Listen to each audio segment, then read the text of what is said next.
Let the record show a quorum of board members is present, that this meeting has been duly called, and that the notice of this meeting has been posted in accordance with the Texas Open Meetings Act, Texas Government Code, Chapter 551. The time is 6 o'clock. Roll call. All board members are present. Thank you. All right, pledges of allegiance. I pledge allegiance to the flag of the United States of America and to the republic for which it stands, one nation under God, indivisible, with liberty and justice for all. Honor the Texas flag. I pledge allegiance to thee, Texas, one state under God, one and indivisible.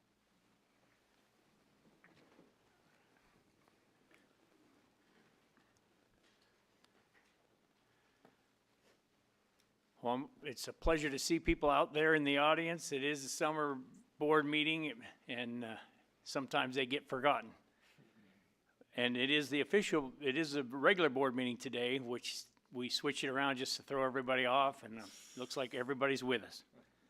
Thank you all for being here. Item 5 is Vice President's recitation of district call to action and learner outcomes. Thank you, Mr. President. This being my first time reciting this, so if I walk over a few words, forgive me now. SCUC ISD call to action. Through high quality and student-centered learning experiences, students will leave SCUC confident, empowered, and prepared with the skills to pursue their individual passions. SCUC ISD learner outcomes. Every student will graduate or transition with, number 1, adaptability, problem solving, and social skills needed to independently function as appropriate for their future endeavors. 2, understanding of their greatest assets and how they can contribute to industry, society, and their community. Number 3, appropriate understanding and application of professional and personal communication skills, including verbal and written expression. And number 4, skills to achieve their personal, academic, military, and career potential. Thank you. Thank you, Mr. Finley. Well done. What he meant by never reading before that's from our new strategic plan. So those of you who haven't been listening, that was different than what we normally read. And now we're doing the board recitation of district belief statements, and those have not changed. We believe all students have the capacity to learn and excel. We believe a safe, secure, and supportive environment is paramount to learning. We believe in living our core values of leadership, character, commitment, service, and learning. We believe engaging, interactive, and authentic teaching creates empowered, inspired learners prepared for our changing world. We believe technology is a relevant tool that enhances learning in and beyond the classroom. We believe in a professional learning community that fosters collaboration for continuous improvement. We believe transparent, clear, and timely communication among all is critical to success. We believe measures of success go beyond standardized testing. We believe public education is defined by the local community with limited state involvement. Thank you, everyone. Item 7, Vice President's overview of good governance indicators and board member ethics. Thank you, Mr. President. This one's pretty important. This is board member ethics, and it's about student-centered focus. I will be continuously guided by what is best for all students of the district. It may be at the bottom of the list, but it's probably the most important one we have. Number 6 on, let's see, what am I reading here? Oh yeah, governance self-check. Make sure I get this right. The board and superintendent team regularly check expectations and assess board superintendent manager operations. Criteria for consideration. The board and superintendent participate in an annual team building activity. Written documents or reports for the team building session include a review of board practices and behaviors and result in agreements about future operations. And the board can point to written plans for continuing education for its measures that indicate at a minimum the topics to be addressed. Thank you. Thank you, Mr. Finley.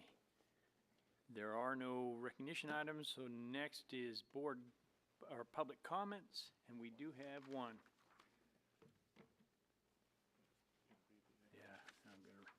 We do have one, so I have to read the script.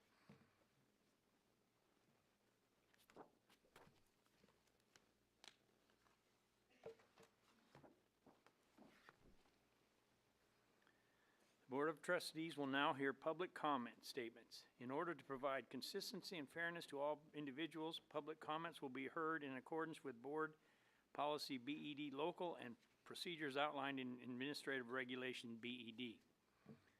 The Board strongly discourages inappropriate comments on individual personnel or students in public session.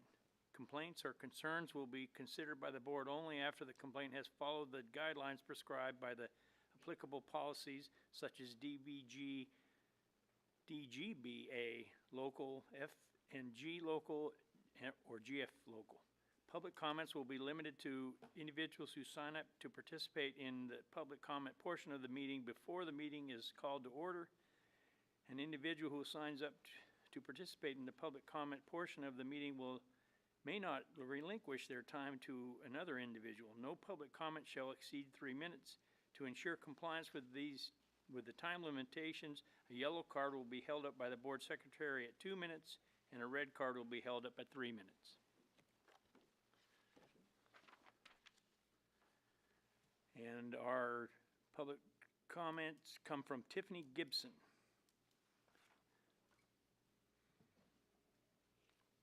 Check to make sure the volume's on, please.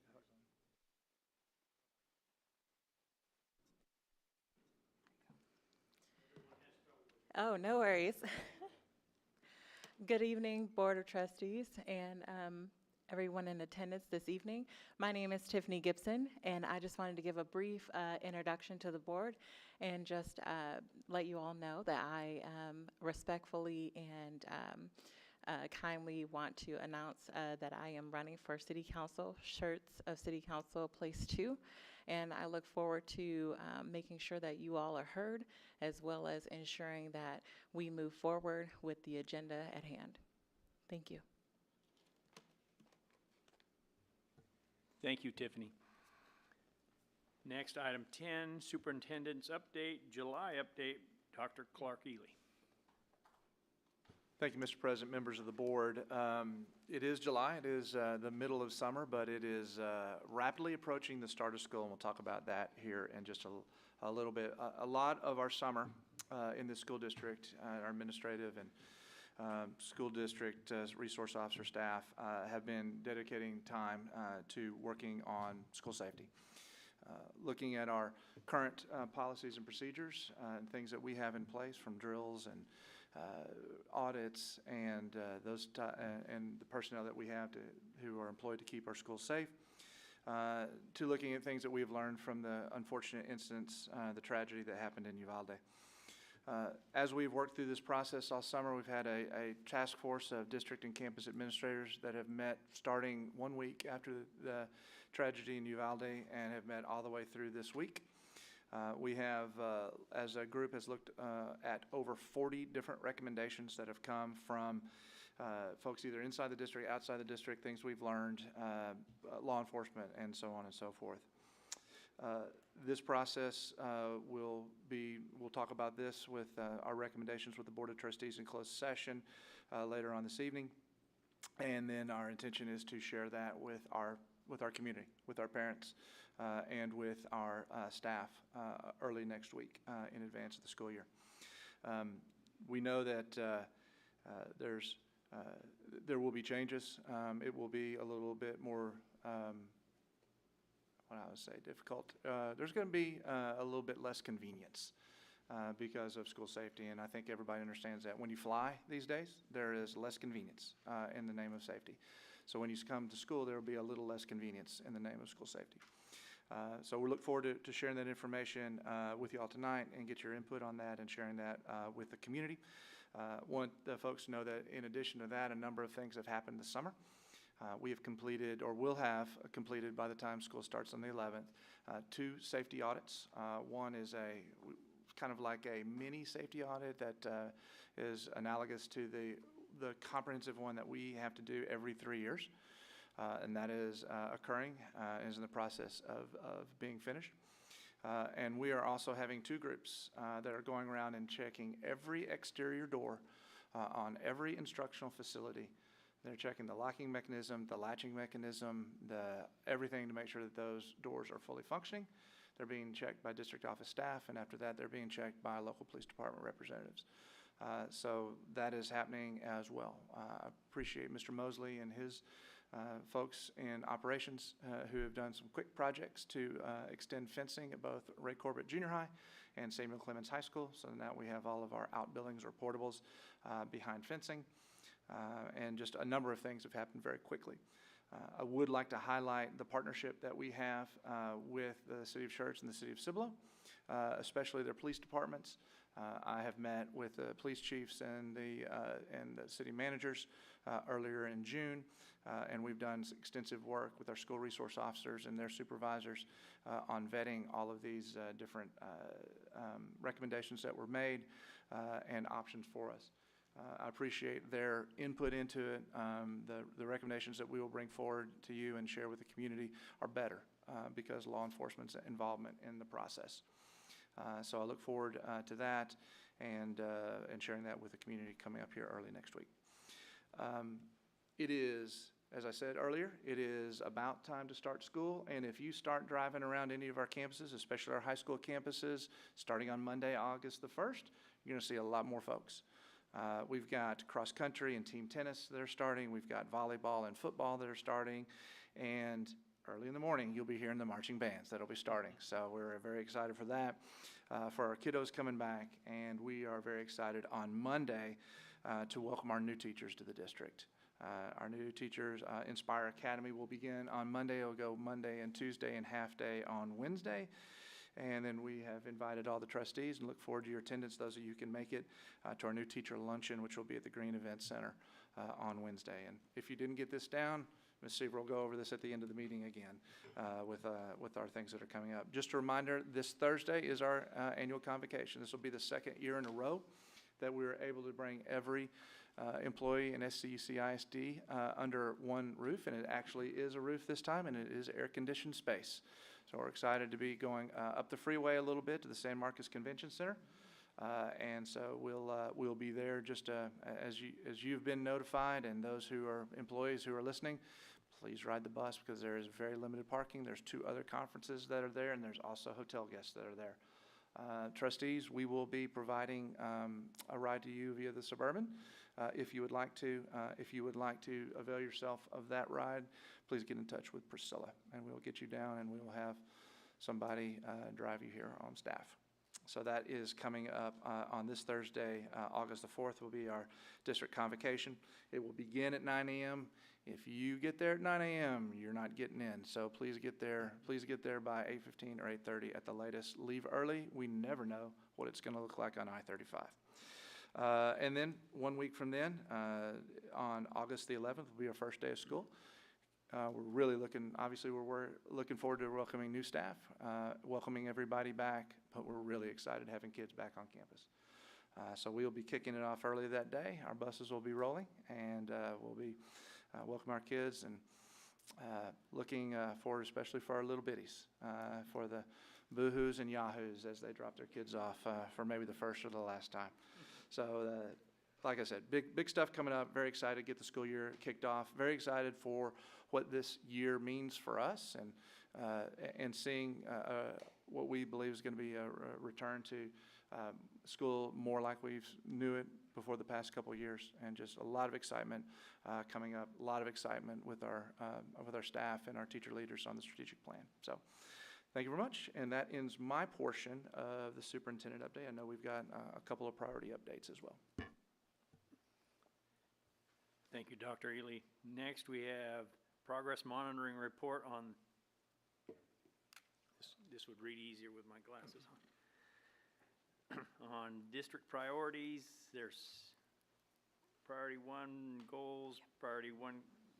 There's several that are going to be presented. First will be Cassandra Gracia. Oh, and Serena Georges-Penny is going to present also. Good evening, Dr. Ely, President Perkins, and members of the board. Tonight we'll be providing you with a House Bill 3 Priority 1 update on math literacy and CCMR goals. Of course, you know that House Bill 3 indicates that the board had to adopt, and we must also share with you the goal updates for early childhood literacy and mathematics proficiency, as well as college, career, and military readiness. So as I said, here we go with Priority 1 in House Bill 3, District and Campus CCMR board updates. So under Priority 1, we have that all graduates will be college, career, and/or military ready. 1.1A is using our local CCMR criteria, indicates that 84% of graduating seniors will demonstrate college, career, and/or military readiness by June 2022. 1.1B indicates that the percentage of graduates that meet the criteria for CCMR will increase from 63% to 70% by August 2024, and this is using the state accountability criteria. I always like to put this slide in here just so you guys have a reference. Of course, that which is highlighted in red, that's the difference between our local criteria and and the state accountability criteria. So we'll move right into Priority 1.1A using the local CCMR criteria. This will serve as the last 1.1A report.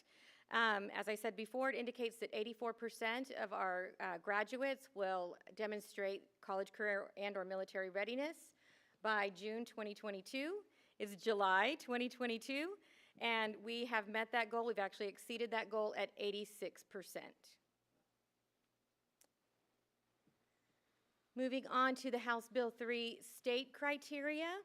So this past academic year, for the class of 2022, our annual goal was 66%. We are coming in, this is an update, we are coming in at 61% currently. Just as a reminder about the colors, if it's in yellow, it means we are within 10 percentage points. Green, we've met the goal or exceeded the goal, and if it's orange, we're beyond the 10%. We also have the closing the gaps for all the student groups which are required, and those which are blocked off indicates that there are 25 students or fewer in that area. Here are our campus goals and the progress that they are making. Currently, Allison Steele's at 9%, Byron Steele's at 63%, and Clemens is at 62%. This past year, we also included junior high goals, and while not required by House Bill 3, we understand that CCMR does not start in 12th grade or even 9th grade. So we added the junior high goals for 21 through 24. We have a college readiness goal and a career readiness goal for each of the junior highs. And both junior highs met goals in all areas. Now, because this was the first year we did it, we had the baseline that we used. We are going to go back and revisit the goals that were set and see if the campuses would like to make any adjustments. Now, as I mentioned, July today serves as a progress report for CCMR. The final update, you'll be provided with that in October. And if you have any questions, I'd be happy to answer those right now. I know we've talked about it many times about the military goal and how we can't capture the students who actually enlisted because the military won't give us that. So I was listening to the state's public education committee meeting. They met on Monday and Tuesday, and I was listening to that online, and they kind of talked about exactly that, how they can't get those numbers from the federal government. Right. They mentioned, or one of the legislators mentioned, that they were looking at something that would help them capture that number or something along those lines. That hasn't made its way this way, right? No, not yet. At this point in time, it's still on hold. Okay, so I think the bottom line is just when you think what you know what the target is, it's probably going to move. Right. That's exactly right, yes. Any other questions? All right, thank you very much. Thank you. All right, good evening. Next up is our House Bill 3 Math and Literacy Goals. This is also going to be our final update for the school year. Just as a reminder, House Bill 3 requires us to set literacy and math goals for 3rd grade. We also, as a district, set goals for elementary, which is our kinder through 4th grade, intermediate 5th and 6th, and in junior high 7th and 8th grades. As a district, since student growth is our focus, we utilize MAP growth to help us to determine what our student growth is for the school year. In order to determine student growth, MAP does take a look at the student's grade level, the test that they've taken, the number of weeks of instruction, and their RIT score, and they determine an average projected growth for that specific group of students, and that's how we determine the projected growth for the year. For our district, we take MAP 3 times a year. We take it in August. We took it in August this year, which was our baseline data. In the middle of the year, we took it in December, and that gave us our middle of the year student growth data. And then at the end of the year, we took it in April, which gave us our end of year data. First up, we're going to start with our district literacy goals, math and literacy goals, I should say.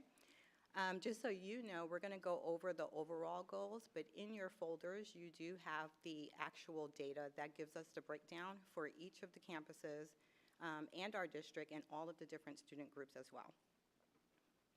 Starting with our House Bill 3 literacy goals, we're going to take a look at third grade first. And so for third grade literacy, you can see that in the middle of the year, we were at 41.66% as far as student growth. Our target there was 53%, and we ended the year at 48%. And so like Cassandra said, that is highlighted in yellow because we're within the 10%. You can see for... Ms. Yep. Georges Penny, so the 21-22 column, was that the goal or was that the actual performance? That was the goal. Okay, The actual performance is in the MOY and EOY columns. okay. No BOI, okay. Yep. For elementary literacy, you can see that our goal was 53%. In the middle of the year we hit 39%, and then our end of year was 55.36%. So you can see there we exceeded our actual goal. For intermediate literacy, we landed at 58.16%, so you can see we exceeded our goal there. And then junior high literacy, we landed at 52.36%, and we exceeded our goal there. So we're very proud of the work that our teachers and our campuses are doing with our students in the area of literacy. Area math, you'll see for third grade math, we actually exceeded our goal of 58% and landed at 66%. For elementary math, we were at 64.56%. Intermediate math was 62.11%. And junior high math was 52.36%.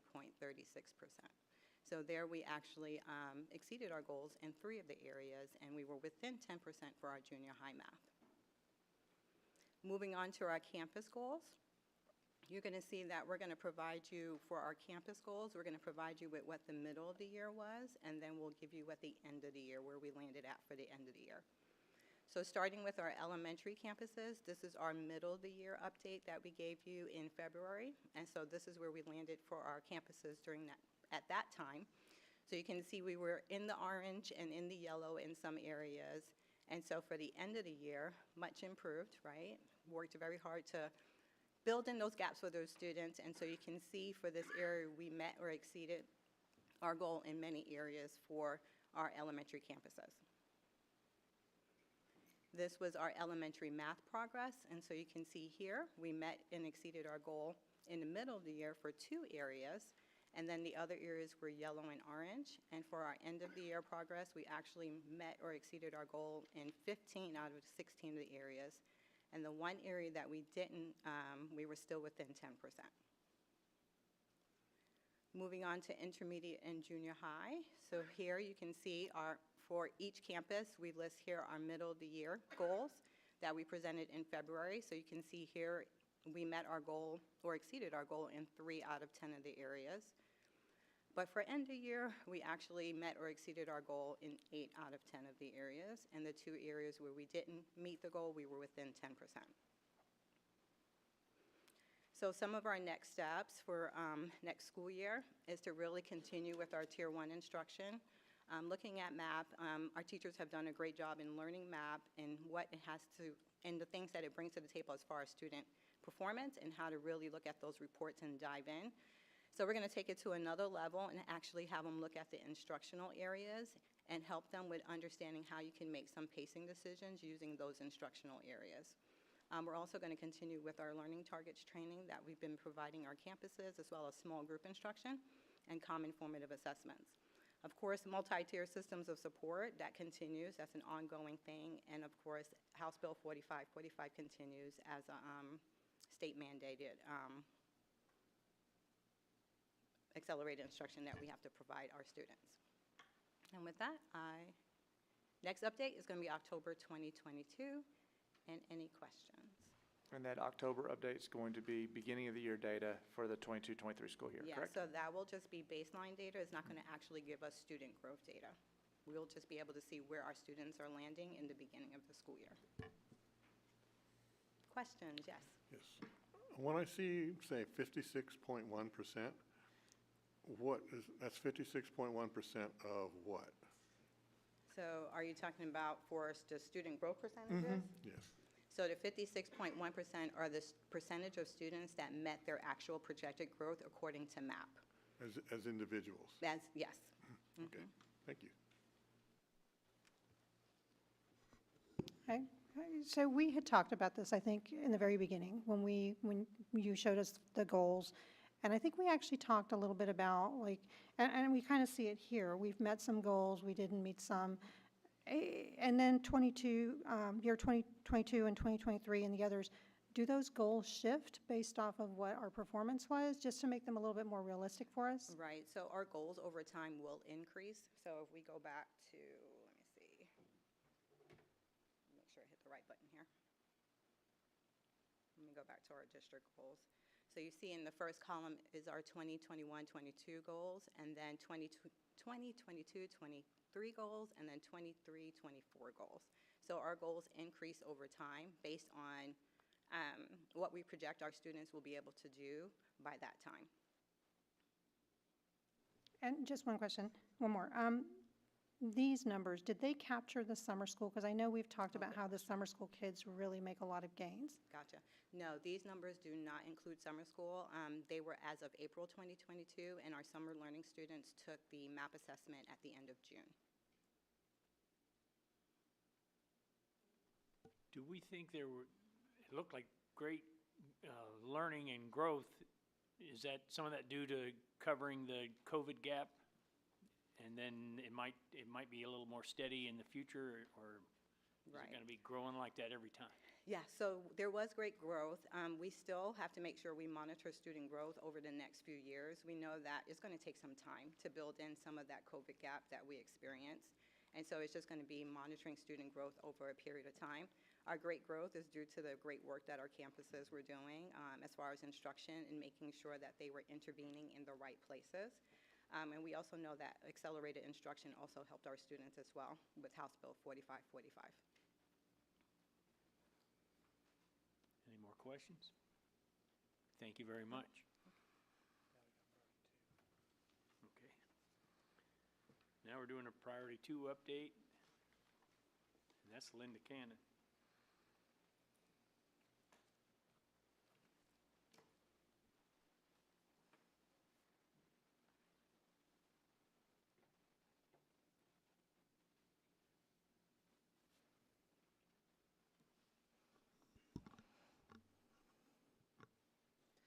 Good evening, President Perkin, Dr. Ely, and members of the board.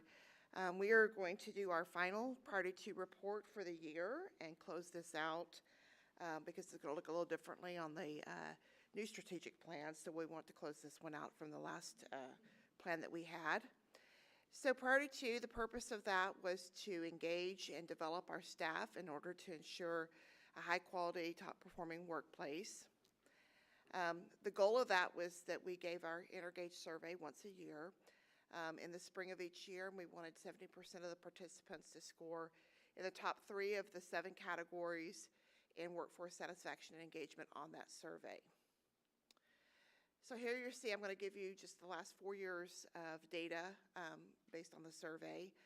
You'll see we set an annual goal. We were trying to reach that 70%, so we started in 18-19 at 65%, and we actually came in at 65%. Made some gains in 19-20, actually went over our goal rate of 72%. Always like to remind everybody that was the year we went home, and we gave the survey towards the end of the school year when people were sitting at home working and not up at school working. 2020, 2021, because we met it, we went ahead and set the goal a little bit higher at 73%.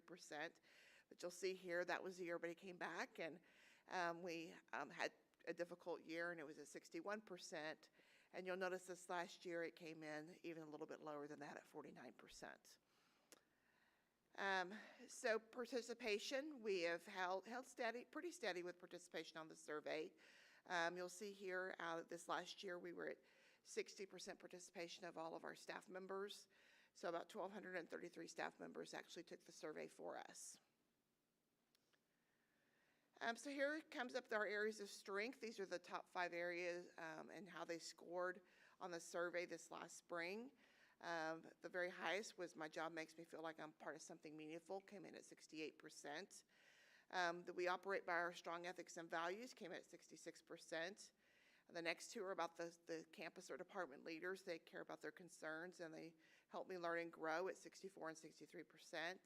And then SCUC enables us to work, or enables me to work to my full potential at 60%. 2 lowest areas, and these have been the 2 lowest areas on our survey data, but we really, you all as a board focused on these through the budgeting process this spring and the approval of the compensation package.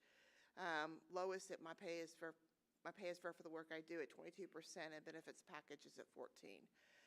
We did address a lot of the pay during that compensation package in the budget process, really trying to look at the hourly rates of our lowest paid employees, putting in another retention supplement, putting some money towards a health insurance program. So you've done a lot of work in that area already, but we will continue to look at comparisons as we move throughout this school year. And then our areas of opportunity. I've not considered searching for a better job in the past month at 32%. District level administrators understand what's happening at 33%. Meetings at SCUC make use of my time at 39%. Feeling well informed about important decisions at 44%. And I believe SCUC is going in the right direction at 45%. So those are our areas of opportunity from this survey. So our next steps, we are currently working through the results of the survey. Each campus and department can actually pull their own data, and they're looking at that now. We are developing campus improvement plans and district improvement plans and really building an action plan wrapped around this data. Lots of comments came in. There were actually 3,150 comments on the survey from staff members. That's a lot to go through, but we are looking at identifying themes from those comments that they provided us. And then we are also looking at as use of a survey tool beyond Intergage that we could actually give some surveys throughout the year to get some benchmark data as we move through the school year. Any questions?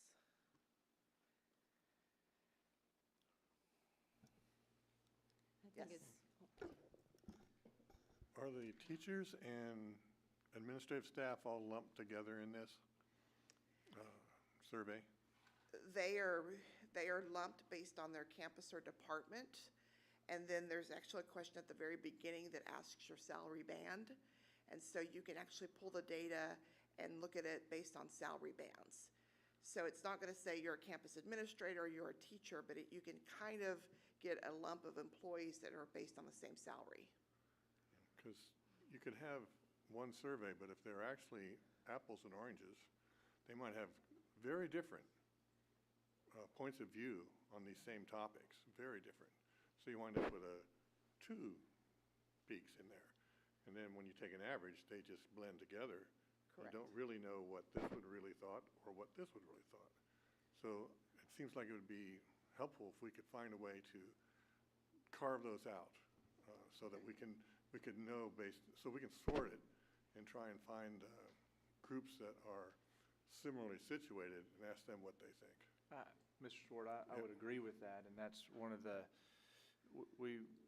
survey was developed by people other than us. It was a part of the top workplace competition, so this is the best that we could do with that. In making the transition from this one end-of-the-year survey to a 3 times a year survey, we can set benchmark and track our growth twice more throughout the year. We're going to have the opportunity to set up demographic questions at the beginning, which will allow us to sort the data much better and get exactly what you're talking about.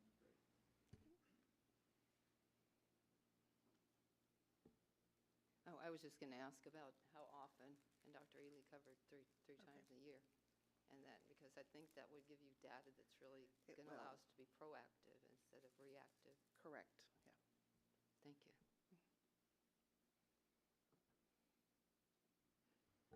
Thank you. All right, next, item 11, correspondence. We don't have any. Thank you. Report on board advocacy. We did something this month, Yeah. Did anybody do anything? not a lot in July. Oh, yeah.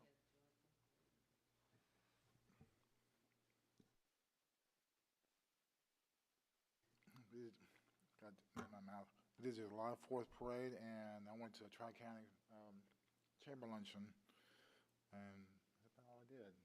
I've been doing a lot of reading, so thank you. The Bayer County Coalition of School Boards, we belong to that. They met this month, and it's been a while since they've had in-person meetings or robust meetings, and this month's meeting focused on probably more advocacy. We do have a legislative session coming up, and we definitely want to tackle, I mean, one of the biggest issues out there right now is being able to pay our teachers more, and so the Bayer County Coalition is looking at being a little bit, I don't want to say louder or noisier, but they do work hand in hand with Go Public. And so we did meet and we've talked, and I think there's going to be a little bit more chatter that you're going to hear as we lead up to the legislative session next year. This is, I'll go for it. Go ahead.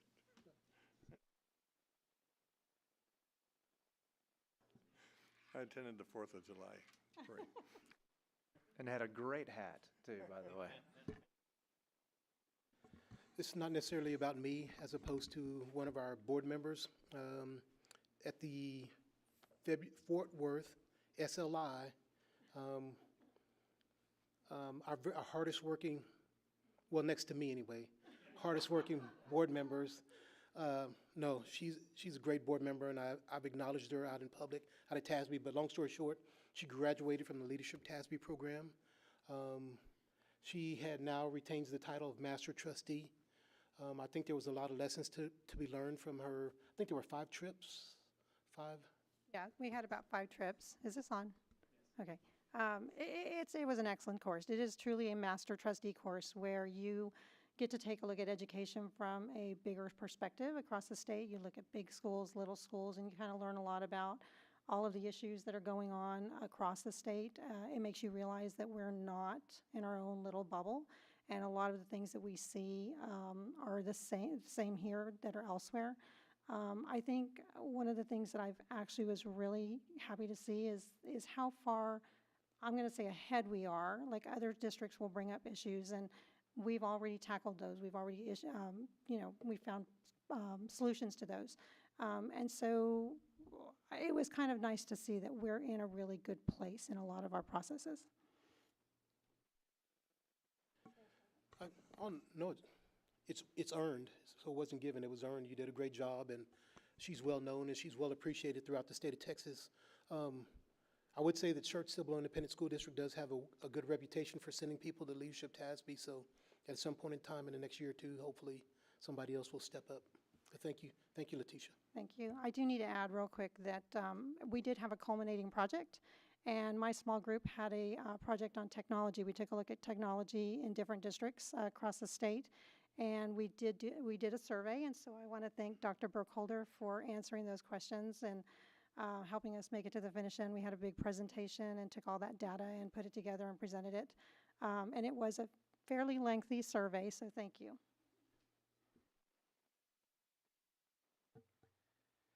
I too got to enjoy the 4th of July parade, and also Northeast Partnership this month, Communities and Schools Board meeting this month, the Chamber luncheon, the Leadership Corps graduated. That was kind of neat. The people that have come through here before got to graduate from that program, and also a Rotary Club meeting. Next we have new business. And the first one report, discussion item report, preliminary state of Texas assessment of academic readiness, STAR, and end of course EOC at Texas English Language Proficiency Assessment System report. Araceli Trejo.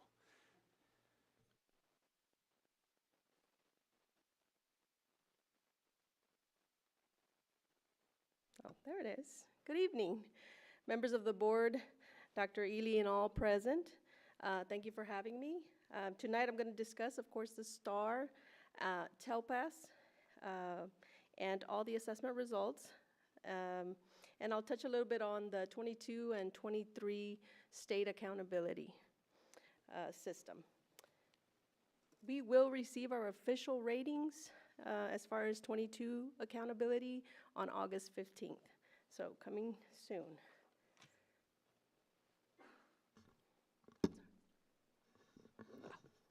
Let me start the presentation, yes. And I have it down here. There we go. All right. So before I dive into the actual numbers of how our district performed on state assessments, I am going to touch a little bit on some of the differences this year as far as our state assessments. And I'll start with transitioning to online testing. This was a year of where our students tested about 95% of them online, and they did well. Technology worked very well. We are working with, the state is working with Cambian, which is a new state assessment company, and they're very familiar with online testing. So we did well on that online testing. The reason we jumped on ahead of the game was to expose our students and teachers to the transition that the state is making to online testing, which is this year in 22-23. Our other assessment, STAR All-2, will remain on paper due to its administration and format, so we will not change that assessment. Another difference is that in this presentation you will not see STAR writing assessment for grades 4 and 7. This past year was the last year that assessment, it was the first year that grade 4 and 7 writing STAR was not administered, so that data will be not available. The reason that TA eliminated the STAR writing assessment this past year is because of their transition to the newly redesigned reading and language arts assessment, which will assess both reading and writing in the spring of 2023. It will include new question types and an extended construction response or essay at every grade level, from grades 3 all the way to English 2 at the high school. This is a part of the redesign and the State of Texas Assessment and Academic Readiness, or STAR, assessment, which is now underway due to the House Bill 3906. Here I have more information on this transition and this redesign. This includes a transformational changes that will advance the way Texas measures the academic performance of students. There are 4 parts to the redesign: transition to online, new item types, writing in reading language arts, and cross-curricular passages.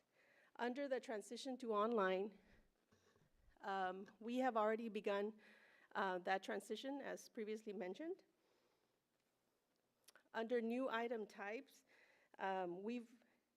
the House Bill 3906 establishes a cap so that no more than 75% of the points of any STAR test can come with multiple choice questions.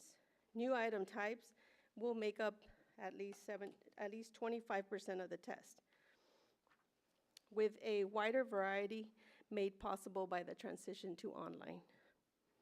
Some examples would be like drag and drop items, multi-select, etc. The next section is writing and reading language arts, which I previously mentioned. Now that we do not have 4th grade and 7th grade writing, it will be included in this reading and language arts assessment in grades 3 through 8, and the high schools already have a writing. Revising and editing items have been included these past 2 years as a field-tested items, so that the kids and staff, they have been exposed to those questions for the past 2 years. Cross-curricular passages. TA has incorporated these cross-curricular passages because it creates a more level playing field when assessing reading comprehension, because evidence indicates that students with knowledge of the subject matter have higher levels of comprehension in reading. So this is the STAR redesign timeline, and as you can see, full implementation will be this year in 22-23. Now on to our STAR, EOC, and Topaz assessments. In reading, we will begin with 3rd and 4th grade,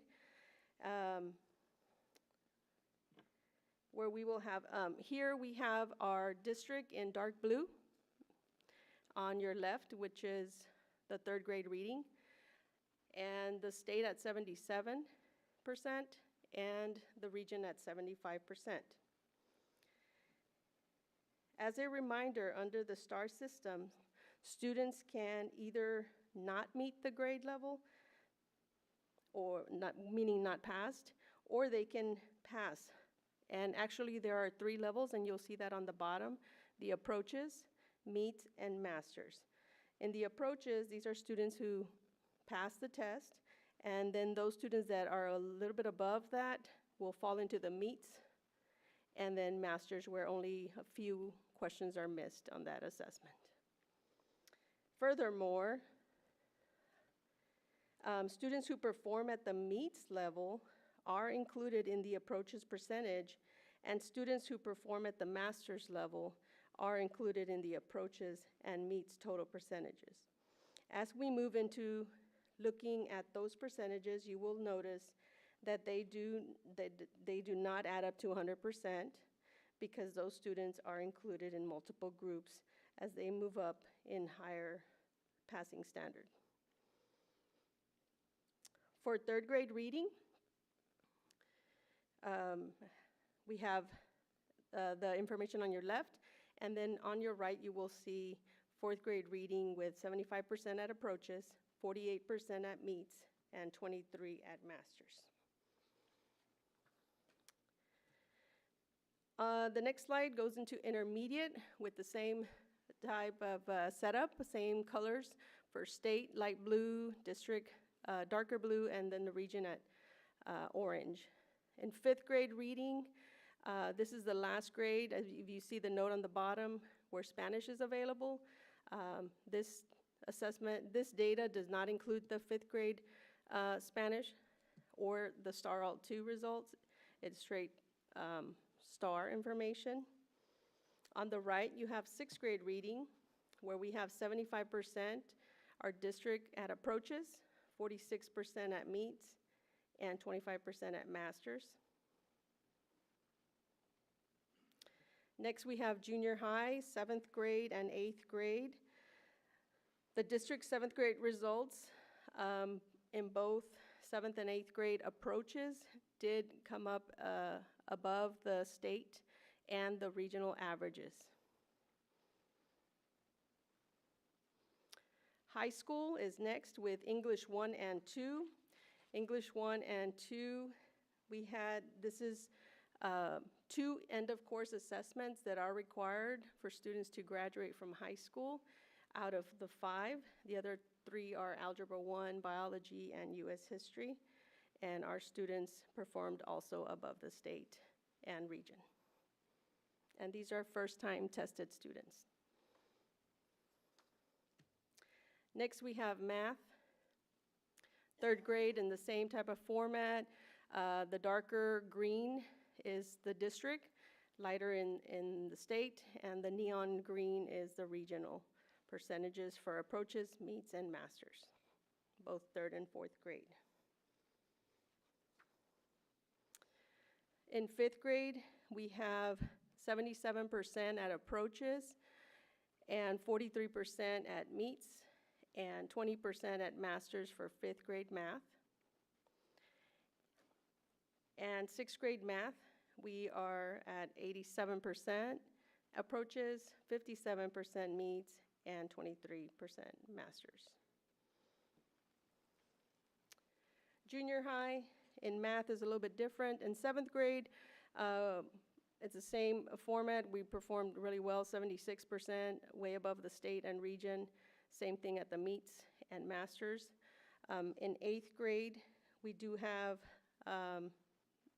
77% at approaches, but this does not include 419 students across the district that took the algebra or an advanced math test while in junior high. Those results will be included in the high school, Algebra 1. And here we have it.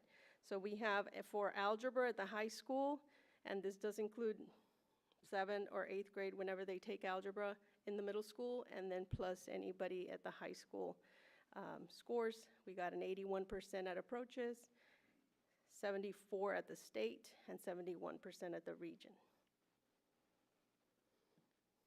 Science, we assess our students in science as a state in 5th grade and in 8th grade, and then in biology in the high school.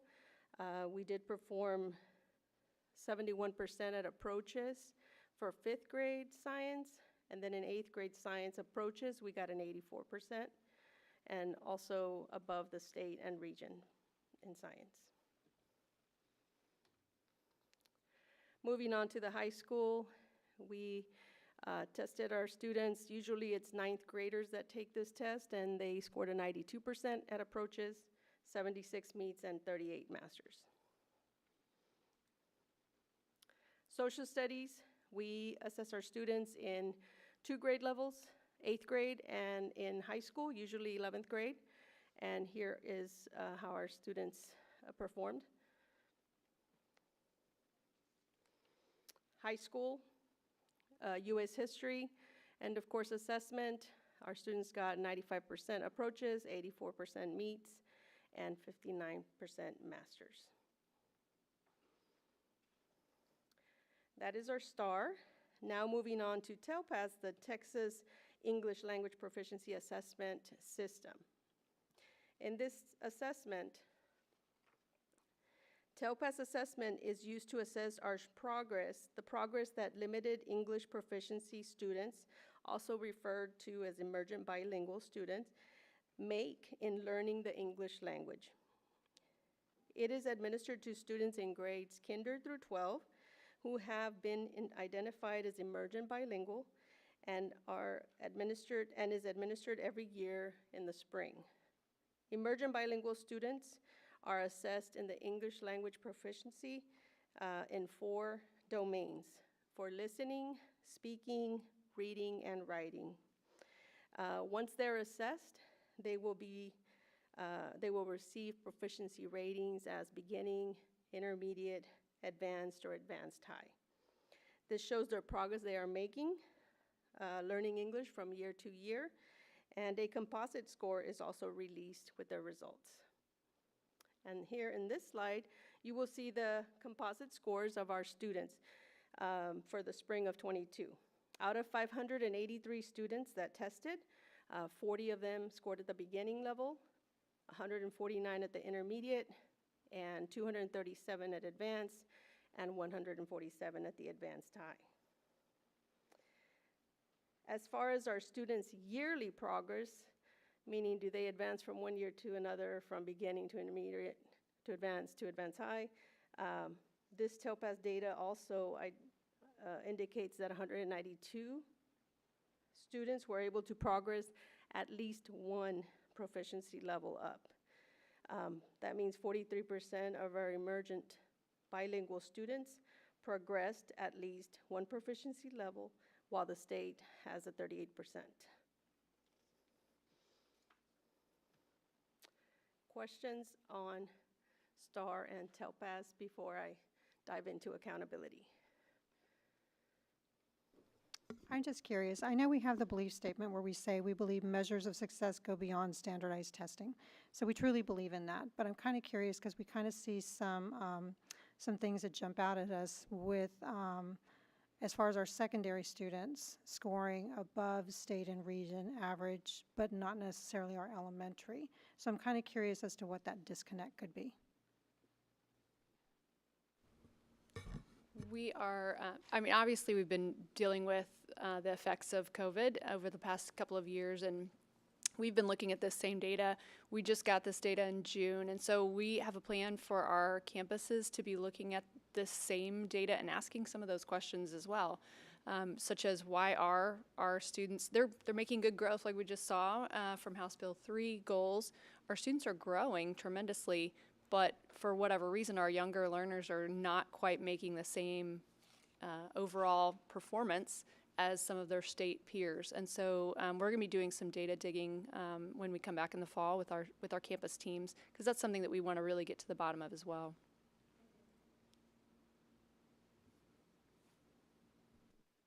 Any other questions? All right, so as far as A through F state accountability, like I mentioned earlier, August 15th will be the big day when we receive our ratings. As you recall, just to give a little background, in 2020 and 2021, we did not receive any rating. In fact, our rating was not rated, declared state of disaster due to COVID and its effects. However, even the campuses also got this information. But now in 2022, we are going to receive our data. And this year, TA will establish raw and scaled scores for each campus and district. In addition, TA will assign a rating of A, B, C, or not rated Senate Bill 1365. A rating of Senate Bill 1365 will be assigned for several reasons. For example, if a district campus has no or insufficient data in their accountability subset, or if a district or campus has a scale score of below 70, or a campus is a residential facility, etc. There's several reasons for that.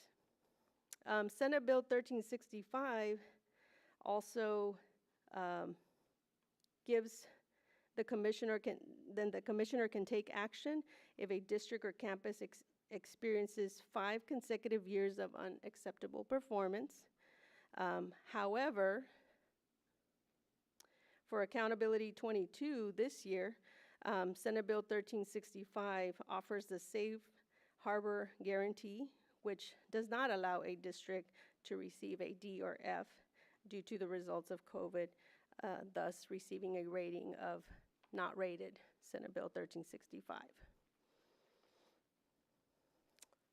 Next, we have also another thing that just to keep in mind, campus level scale score. If a district has a campus with an overall or domain scale score less than 60, or an alternative education campus less than 60, and a regular campus less than 70, then the highest the district can receive is an 89.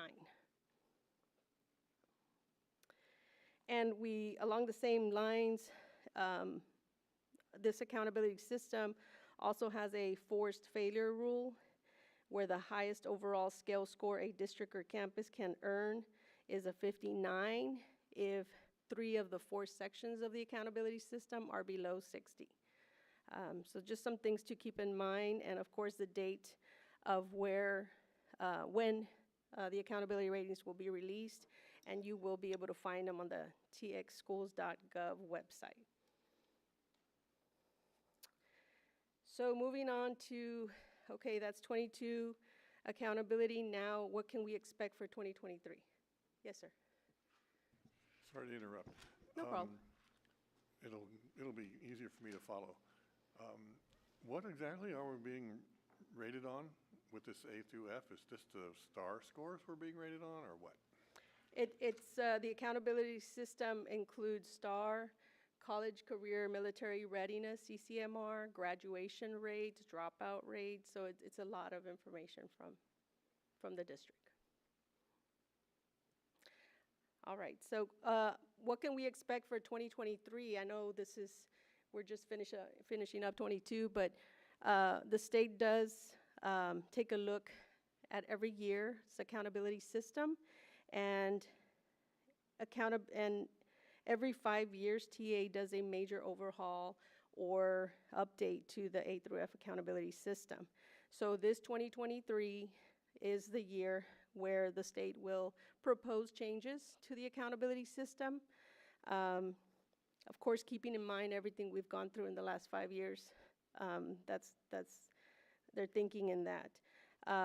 What that will look like will be proposed and finalized this fall. As you can see in this overview, it does have the timeline of what TA is going to do every step of the way.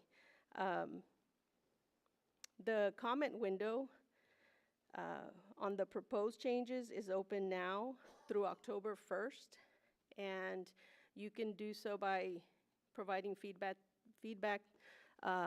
through email or go to their TA website. That is the direct link to them. And you can see a one-pager of all the changes they're proposing.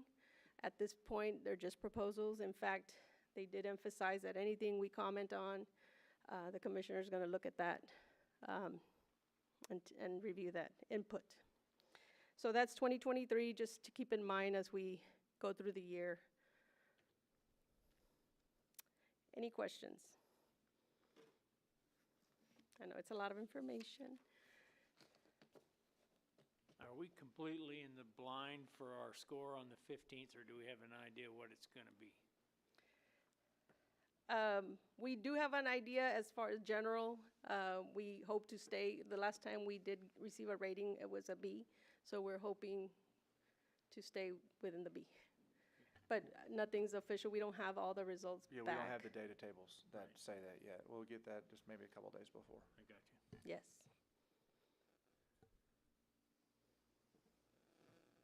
All right, thank you All right. very much. Next, we're going to have discussion on establishment of Texas Teacher Evaluation and Support System, T-TESS, and that's Linda Cannon. Yes, each year we request approval of the T-TESS appraisers for the school year, as well as the T-TESS appraisal calendar. This is required by law that we come to you for approval, and also by board policy. The appraisal calendar has to include all of the days of instruction that of the teacher's contract on the calendar, and all of the appraisers must be certified on the T-TESS rubric to be able to appraise the teachers. So this is a discussion item tonight, but we will be bringing that back to the board for approval in August. This is pretty much the same thing we do every year, right? That's correct. And it really doesn't change much. It does not.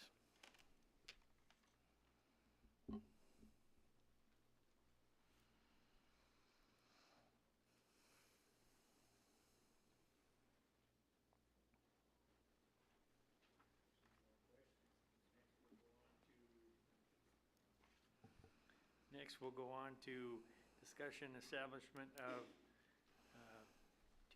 Texas Principal Evaluation Support System. Yes, we actually use the TPES to appraise our principals and our assistant principals. So again, by policy and law, just like with T-TESS, we are required to bring you the appraisal calendar for the year for approval. So tonight it's a discussion item only, and we'll come back again in August for approval. Ms. Cannon, Yes. I'm looking at the TPES appraisal calendar. Just how do we, so I see the calendar, but how do we know it's working? I think we have good principals, but I mean, do they get thorough feedback? Is there Absolutely. These are conferences held with Ms. Dauphiné and Mr. Reynolds. They schedule a one-on-one conference with each of the principals throughout the school year to do the beginning of the year, middle of the year, and the end of the year appraisals. And they're looking, they have to set goals just like the teachers do. And they review the goals during the conferences themselves. So the principal and the evaluators together form goals? Yes, yes. And the rubric itself is based on the principal standards, so it aligns directly to the work that they're doing out on campuses. I would also add that the principals use this to evaluate the assistant principals, so they're familiar with it from both sides when you look at that. They're being evaluated on it as well as they have a deep understanding of it because they are evaluating others on it. Okay. Are they working out? Is there positive, so do you give them positive and negative? I don't say negative, that's a very bad, we can't even use negative nowadays. Opportunities for improvement. How about that one? We do. That's part of the rubric that's been developed. There are areas where they can receive, positive scores. There are areas where they would either see needs improvement or developing in that as well. So each of those categories, we can give feedback based upon what we're observing and what we're seeing, what their data is telling us, what their climate is, all those different things. Thank you.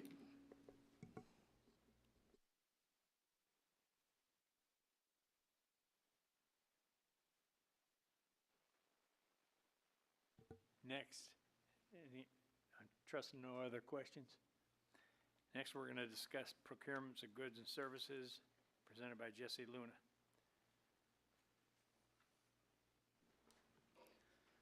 Good evening, President Perkins, Dr. Ely, members of the board, and guests.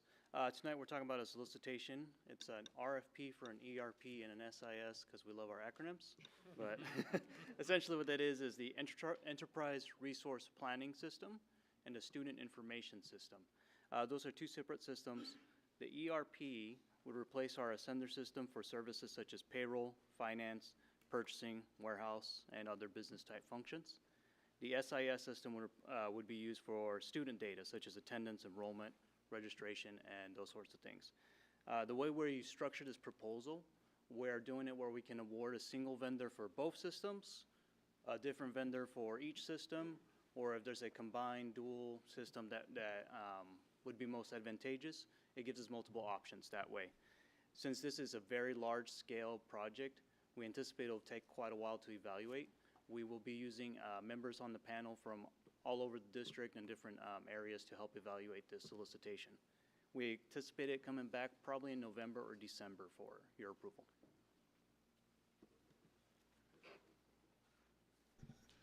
Any questions? Mr. Luna, are we going to structure the proposal so that the district gets the opportunity to force them to modify things that we want them to modify to our satisfaction, so it's not just off-the-shelf canned, but you can start that way. Sure. But I don't want us to feel like we got stuck with something when all it really maybe needs is a little bit of recoding, but recoding from the point of view of the actual user, not of the coder. Yeah, so some of the things that we ask for in there is if we do any customizations, what are the costs, or how much customization can we do without that? And we also are asking in there, if we do any customizations, that they be carried forward in those updates. Because this system, we're asking it to be cloud hosted, so we don't have to maintain it. We don't have to, the burden won't be on us to do that. So customizations is definitely one of the things we have in there.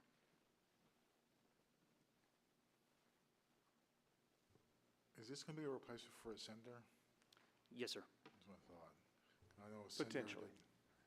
Potentially, because I know Ascender has got more bugs than I don't know, I can imagine. Yeah. And that's not, that's not to say Ascender couldn't be the awarded Yeah, it was not well contract as designed, well. it was not well implemented, and it's old now, so. Does anybody have a decent ballpark? You say 500,000 or more, is there a maximum threshold we're gonna try and stay under, or we just don't know at this point? I went through one of these with just the ERP side, probably, I'm looking, Jesse, that was probably 2013. Yes, sir. And for a much larger district, it definitely gets into seven figures. Plus, depending on how much customization is required, you need to then pay by the hour for those customizations. Yeah, customization is expensive right out of the box. So I know you got 500,000. What I've seen of these things, like I said, run in seven figures without a whole lot of effort. So, I guess then the question becomes, are we gonna have the funds available to pay this, and how long is it gonna take to implement? I mean, implementation, when the Ascender crossover, I don't think we ever got that thing done and got it right. Not that we weren't trying, it just didn't wanna go that way. Is there any idea, I mean, obviously, who we get, are they gonna assist us in this transition to these new systems, or, 'cause that's also gonna be part of the package?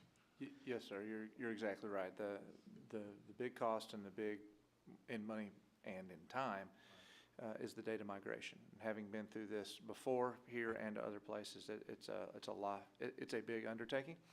Right now, we don't have a set timeline for that. That'll be a part of the request for proposal. We'll evaluate their timeline and their ability to get that out in a fashion that we can effectively transition from one system to the other, should we go to a different system.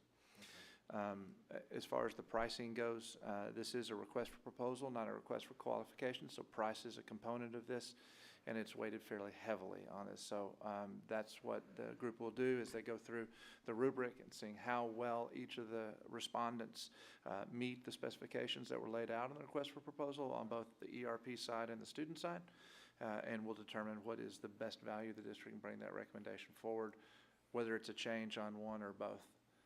Are you looking to, if we come up with one that has both components, are we gonna stick with one, or just gonna depend on who sends us information? Yes, that is one of the options. We can either, if we find a comprehensive package that's an all-in-one, or a vendor that offers both, and that's the best deal. We kind of structured it so we got multiple options on how we award The it. only thing, with two different systems, you're gonna have to have interoperability between the two of them, and that's one of the problems with any package or two systems is, if you can't migrate data back and forth, then you end up having to get a third system to migrate data, and that's another expense. So it's gonna be interesting to see what y'all come back with and what vendors are gonna send us information. So I was 500,000. My own brain says it's gonna be over $1 million easy. So maybe two. So are we gonna have the funds to be able to afford this going forward? I mean, if you're talking about a couple $1 million, that's Sorry, he's the pretty money chunk of man. change. Yeah, I'm the money. So there's options available as we continue to look through the, assigned fund balance projects, the bond savings projects. There are ways to finance some of this, yes, there is. But obviously, we do not want to do too much of an administrative cost burden on the district, so that's one of the things we will look at. Obviously, if, Ascender has its issues, yes, but it, for the most part, is working. And so we're not going to dump it just for the sake of dumping it. It will need to be the best value for the district. And if it's the best value, then you start going through and prioritizing some of those projects and where do you place this one. Okay, well, I just want to throw that out there. I mean, this is my career, so I understand this probably better than anybody. Maybe as for Dr. Burkholder, she probably understands it better than I do. But, so I know these are issues that we've had before, and anytime we deal with data and systems, it can be a really big deal. So I'd be curious to see what y'all come back with. So you thought, look, November, December timeframe to get this RFP back? Yeah, that's what we're kind of guessing. But honestly, with the large-scale evaluation of this, that's kind of the hope. But it can certainly take longer if needed. Because part of this is we're going to ask for demonstrations of the software to ensure that we have that operational ability is actually there. It's not just vaporware, so to speak. Well, I can only speak for me. When something like this, I would say take your time and get it right. Definitely. If we're going to spend that kind of money, let's make sure we get it right. So that's just my 2 cents worth. Yep. Thank you. Anyone else? Thank you, Jesse.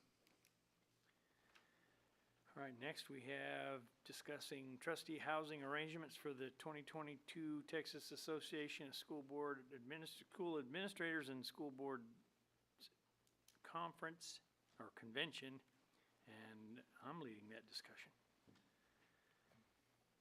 Historically, we travel, but when it's local, a lot of us will commute daily to and from, and this is just giving us an opportunity to discuss options and put our thoughts in. Obviously, Robert will be doing a lot of TASB stuff, so he'll be staying there and doing a lot more meetings than the rest of us, but it's there for, you see the numbers there for us to discuss. The cost, the rooms are $259 at each, and 3-night stay will be $777. It's important for us to not just stumble into it, but to think through what we're doing and why we're doing it. So I'm looking for any thoughts that you might have about whether we avail the people the opportunity to stay if they want to, or we commute only, or.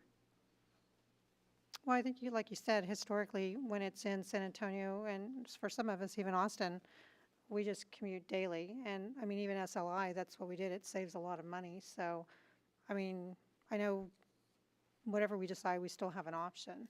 I just think from the money savings perspective, it's better to probably just not go with the housing. I agree. Me too. Yeah, in the past, if it was in San Antonio, we just didn't go this way. We just commuted down and took mileage if you wanted to, and parking, that's about it, and it saved the district quite a bit of money, so. And if you don't have to go Sunday, you don't have to. I mean, if you got all your hours in, there's something happening on Sunday, why have the extra day if you don't need to, or Saturday night, so, yeah, it ends up being each trustee do it their own way, but when it's been in San Antonio, I've never done it. I've always commuted. No, I agree with the cost savings. I mean, it's consistent historically, but it does segue into another, and I don't know when we want to, if and when we want to address it, whether, if we're all going to be able to attend one day or the other, if we're going to wear a uniform, a shirt, or something to that effect. I know it's not on today's agenda, but at some point in time we do. Listen, we're too close to home not to all attend the same event, not to be on the same accord, and to some extent sort of show some teamwork by looking the same, whether it's blue, red, yeah, blue or white, or I guess red, yes. Football jersey? No. Oh, I just would like to say that I would like it to be attractive so that people will remember us but not think we're kind of crazy because of what color or whatever that we choose. But I know traditionally shirts, or nothing against anybody's district shirt, but I think it should be something of significance that would symbolize how much we care about children and what we're doing. What, Dr. Ely, or who's, I don't know who's in charge of it, will the rebrand be completed by September or not? It is our intent that it would be, and the new district logo could emblazon that particular article of clothing, should the board so choose. And as the fashion maven of the board, Mrs. Evans, we will do our very best to make a dry fit shirt look as attractive as possible. Well, it's not just to be attractive, but so that, I don't know, the clothes you wear make you act a certain way. So that's why it's important to me. Good discussion, and I think we have a volunteer for picking what clothes to wear on which day. And I think it was, I think it was pretty clear that we will just commute. Go ahead, Rob. Oh, thank you. Thank you for the opportunity. It was just to clarify, so in the interest of saving money, I do agree, but because I'm on the TASB Board of Directors, TASB will essentially reimburse the school district for every cost that I have down there, the travel, the mileage, the room stay. So it doesn't cost the district anything because it's essentially a meeting for the TASB Board of Directors. We do sacrifice the ability to go to some of the sessions, but TASB pays for it, so that's no cost.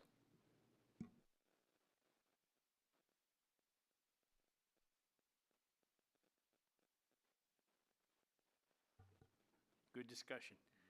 Thank you, everyone.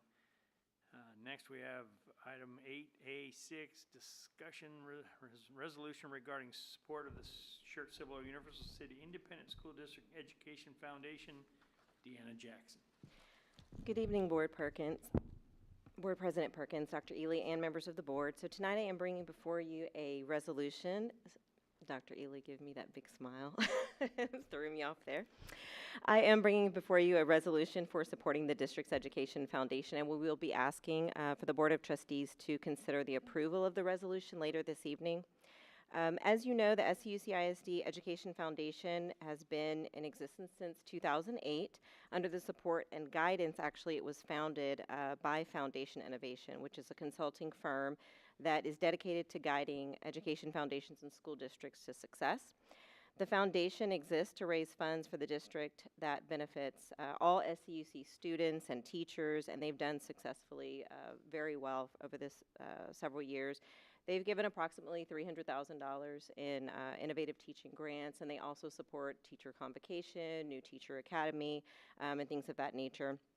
That said, over the last 7 months that I've worked with them, we've kind of just come to a crossroads and believe that the foundation is in need of revitalization to establish more effective and efficient day-to-day operations, as well as to create the infrastructure to ensure their long-term growth and increase success. We really want to look at taking the foundation to the next level. So this partnership with Foundation Innovation would basically be over the course of 12 months, and they would focus on 6 key areas, which is infrastructure, foundation board development, funding areas and grant process, comprehensive funding plan, and strategic planning and staff training. We've already really kind of started the process of just revitalizing the foundation. We've added 7 new board members just in the last month, so we're really excited. But we believe that to help further support this revitalization, the district would like to help pay for this year-long partnership with Foundation Innovation, as we did back in 2008. And so to accomplish this, the school board would need to pass a resolution authorizing this expenditure.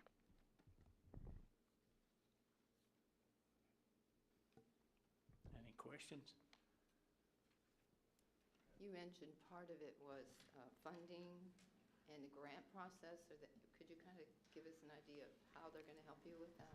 So basically what they will do is we'll still have our regular meetings each month throughout the year. They will come, and Foundation Innovation will have a dedicated consultant that will work hand in hand with us, and they will go through all of the process that we currently have in place and basically support how we can expand on those. So we already have a really good grant process that's in place, but it would look at expanding that or looking to see whether or not we want to provide grants throughout the year versus just one time of year. So it's really just coming from a programming standpoint.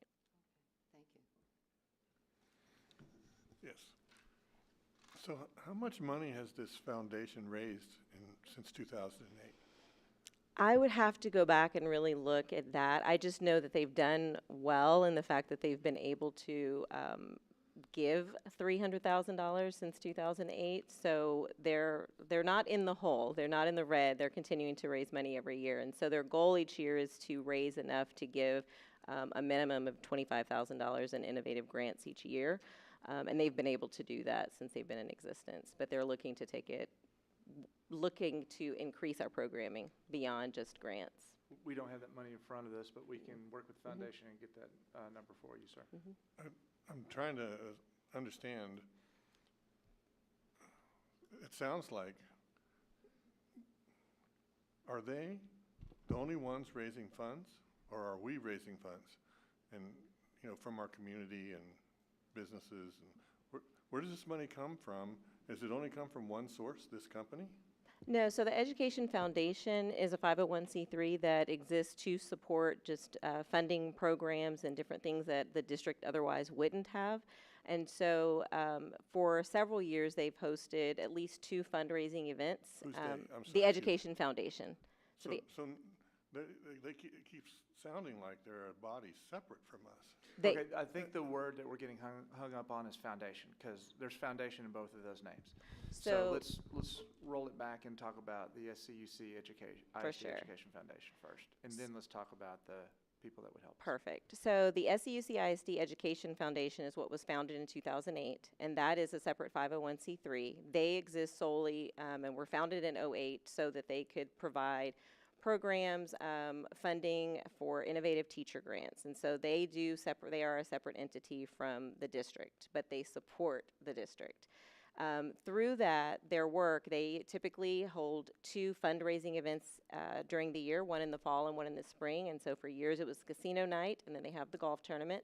And they then, through those 2 events, reach out to community organization, businesses, independent folks that contribute to those events. Those funds that are raised are then what is used to support the innovative teaching grants that we award every year to our teachers, as well as supporting other programs that we have throughout the school year. So that's the SCUC ISD Education Foundation. Okay, and so it's essentially raises money through fundraising events, 2 of them. Yes, sir. Okay.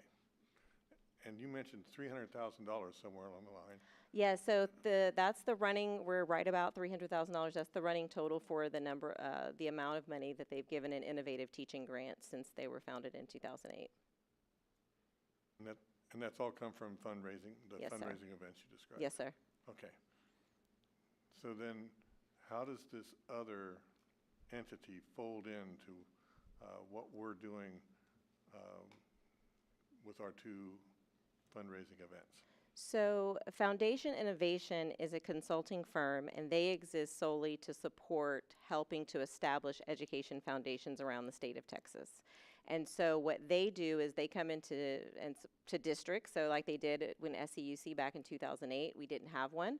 And so we reached out to them at that time, and they came alongside and basically helped to establish it, going through the entire process of establishing a 501c3, their bylaws, and all of those things, helping to get the initial membership and everything like that going, as well as setting up the initial programs for the innovative grants.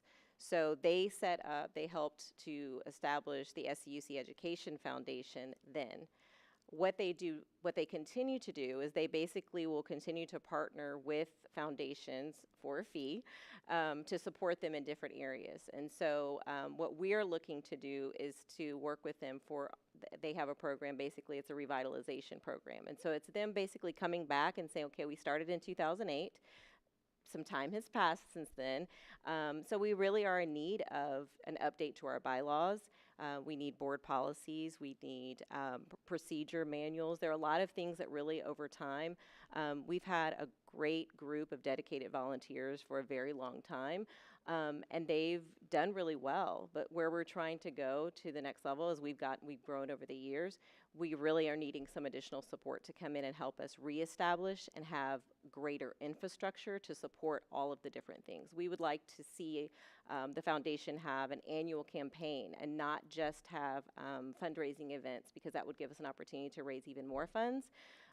We want to look at, going beyond innovative teacher grants and looking at other opportunities, scholarships for students, or supporting other programs that the district can't fund, but that the foundation could eventually do that.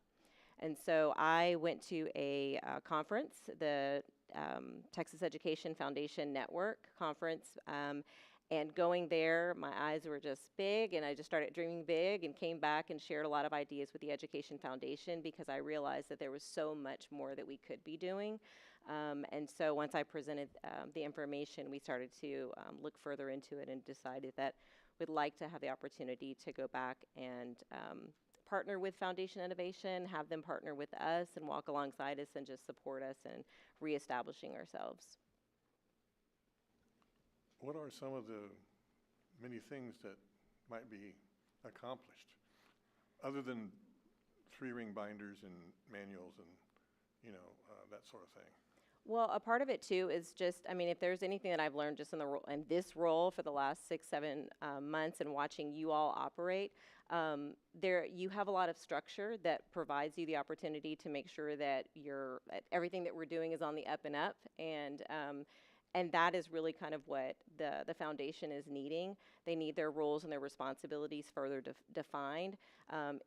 For us to continue to grow, like I said, we've added 7 members. We can have up to 33, and we really want to grow to that level. But to be able to do that, we really have to have good, solid board training as well, so that when we go out to recruit, we are able to say, this is what you're getting into. And so that's another piece to it. It's also going into just donor stewardship and having additional structures in place to support that, so that we're not just doing fundraising events, but that we're ensuring that we're coming back around and we're really building relationships in our community with the different organizations and businesses that support the foundation. So there's quite a bit to it, which is why it's a year-long commitment.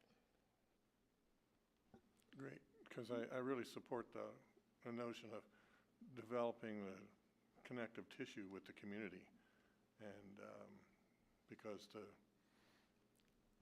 those connections are going to reap results for years and years and years to come.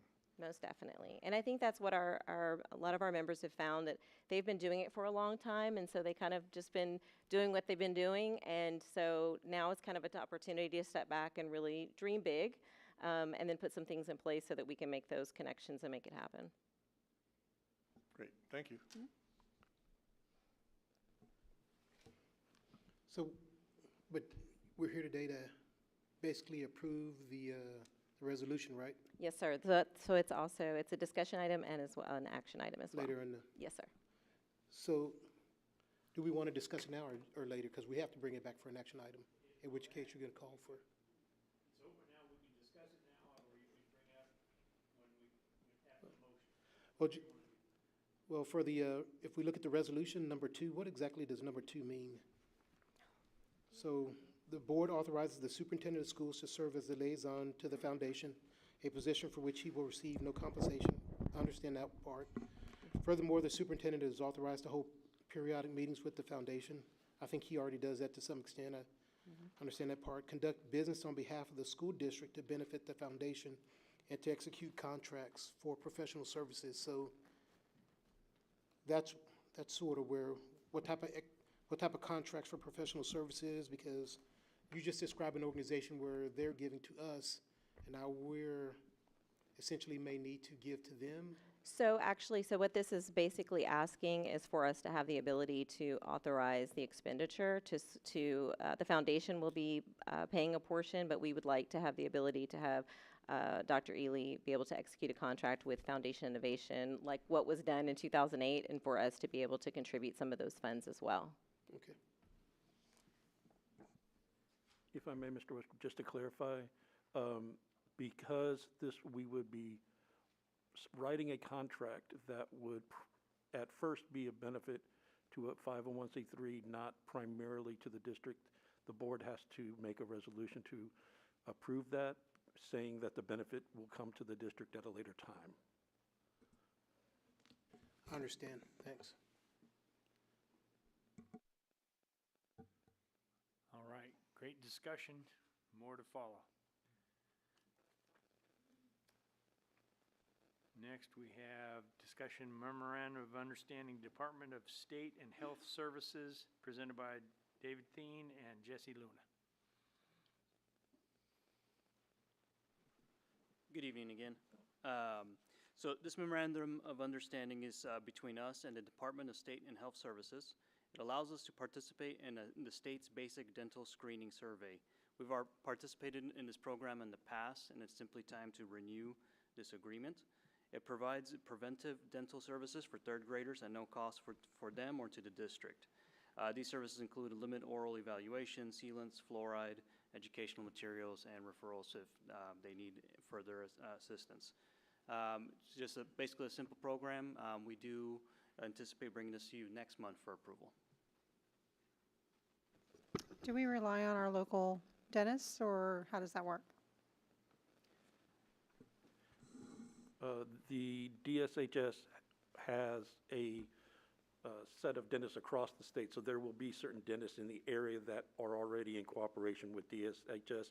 So if the screening suggests that the student should get services, there's already going to be dentists in place that they will refer them to.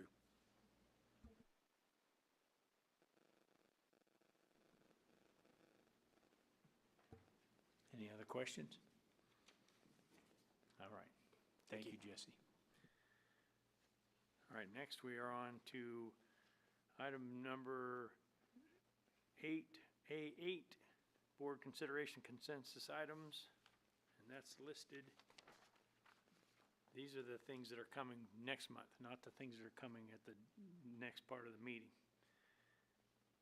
And does anybody have anything they want to pull out separately? We have T-TES and T-PES and the RFP and then the MOU for SHS that we just discussed. The RFP's not gonna come back for a while, so that's. Correct. not- Three of those would be coming back in August, the T-test appraisers and calendar, the T-PES appraisers and calendars, and the DSHS memorandum of understanding. And the trustee housing not gonna come back.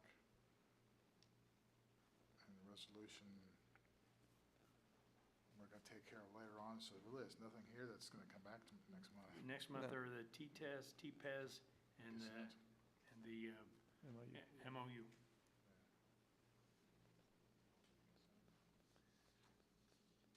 All right.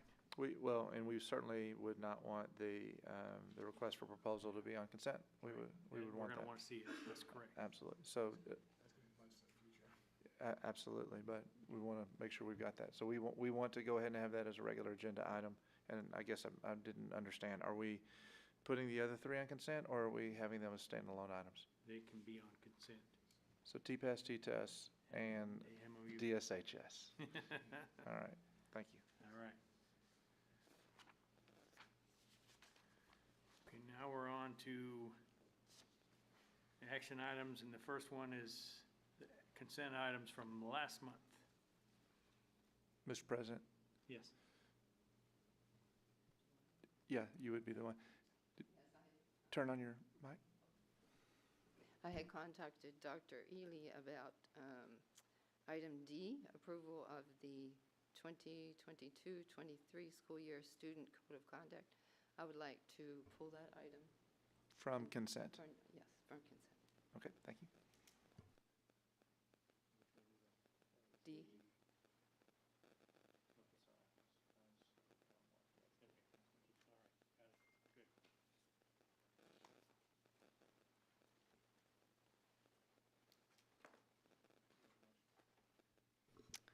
I move the Board of Trustees approve the consent agenda, the consent agenda items A through C and E through G, pulling D, as presented.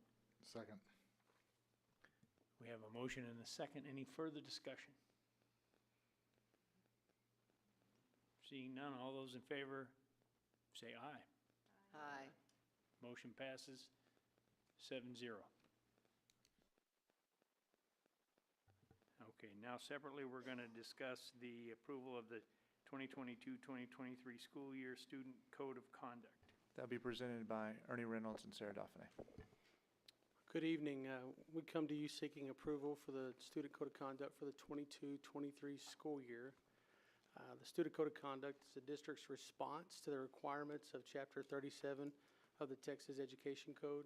The code provides methods and options for managing students in the classroom and on school grounds, disciplining students, and preventing and intervening in student discipline problems. You should have a copy in its entirety of the 22-23 proposed Student Code of Conduct. And then you've also have a document in which we were highlighting the revisions or updates that have been made from the 21-22 Student Code of Conduct. I'll say much of this work is done as we compare our current Student Code of Conduct to the model that's provided by TASB. I'll talk through some of these and then give you an opportunity to ask questions here at the end.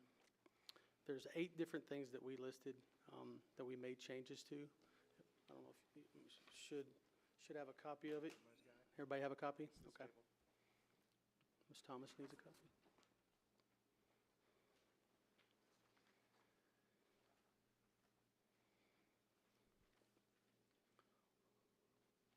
So of these 8 items, the first that we looked into are really to meet the requirements of Chapter 37, which was changed, and this is now matching the TASB model for the 22-23 school year. But it just identifies the 6 prongs that we must consider before enforcing the student code of conduct, and they're all listed there with you, for you. Really, I think the thing that was changed or updated was that we must take in consideration of the student status and conservationship of the Department of Family and Protective Services, or if they're the students in foster care. Mr. Reynolds, I think it'd be good, I don't know the board understands the prongs and those things that school administrators must consider in any type of discipline occurs, and they respond to that. So would you go over the 6 prongs that every school administrator must consider? I certainly can. So each of these 6 things, as Dr. Ely said, these are the administrator must take in consideration before assigning discipline or enforcing the student code of conduct. So the first, I'm just going to read it to you. It says, whether the student acted in self-defense, intent, or lack of intent at the time of the student engaged in the conduct. The first, the student's disciplinary history. The second, the disability and substantially impairs the student's capacity to appreciate the wrongfulness of the student's conduct. The third, the student's status and conservationship of the Department of Family and Protective Services. So is this student currently in foster care? The student's status as homeless. And then because of these factors, the discipline for a particular offense otherwise specified by law may bring into consideration various techniques and responses. So we've had the 4 prongs for a number of years, and what has happened through recent legislation is foster care and homeless have been added into the things that each administrator must consider. The second there, really that was not in the TASB model, and there was a technique that was removed, was school assessed and school administered probation. It's not something that we do, so that was removed. The third, assignment of school duties and other tasks such as cleaning or picking up litter. This is a technique that we will no longer be using, only if it is directly caused by the student. So if a student does create a mess, right, we would ask that student to pick up after yourself, but it wouldn't be a technique that we would assign for a punishment or a consequence. The fourth there, we changed from notification by mail to notification by email. We don't currently practice of mailing home those things, so just really an update there. The next, remove verbiage indicating that only a teacher submits a referral, because we know there's a lot more folks involved that could, in fact, submit a referral. And then remove verbiage stating that a hard copy would be placed in the student's discipline file.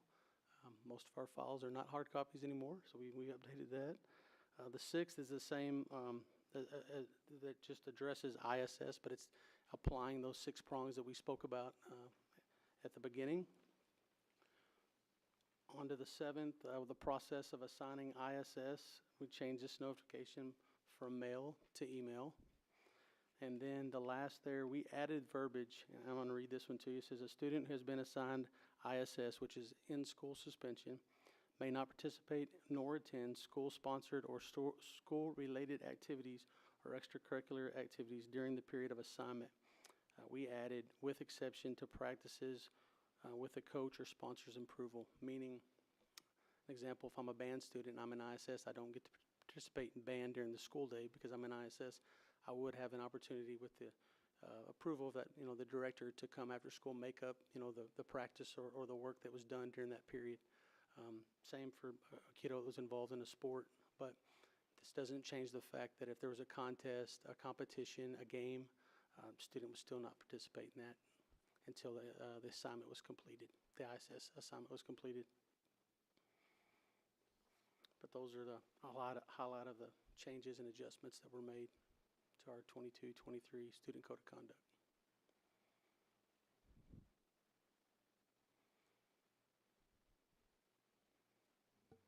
Do we have a motion? I've got a comment. Or do you want to do that during the discussion part?